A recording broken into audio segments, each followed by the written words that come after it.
Tu as un type de son qui est affilié à la rue pour la rue. Et tu as des personnes qui viennent le défendre, mais qui n'en font peut-être pas partie ou qui font semblant de l'être. C'est comme pour la trappe antillaise, tu vois.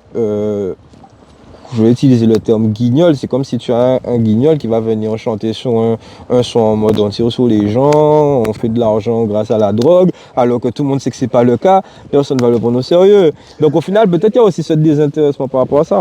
On parle aussi de barrière de la langue, etc. Mais au final, tu as ceux qui, à l'heure actuelle, maîtrisent l'anglais et tout, et qui aident les autres à comprendre certains sons. Et au final, il y a aussi ce délire-là. Les gens sont plus bêtes. Les gens sont plus jeunes aussi à ce niveau-là. Moi, je pense que les gens sont pas bêtes, mais ils sont plus déconnectés qu'avant. C'est-à-dire que maintenant, tout le monde a conscience que les gens qui chantent la rue viennent pas forcément de la rue. Pas du tout. Tandis qu'à l'époque, tu pensais que oui.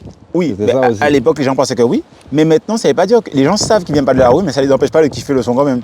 Alors Oui, qu'avant, les gens, ils auraient su que le gars venait pas de la rue, ils auraient arrêté de l'écouter. Aujourd'hui, les gens, ils savent ça, mais ils vont continuer à écouter quand même. C'est plus rédhibitoire. Après, c'est la consommation aussi, parce qu'au final, il y a des sons au final, que tu vas pas aimer, mais juste parce qu'il est trop hypé, tu vas finir par la voir dans ta tête, etc. Il y a aussi un peu de ça.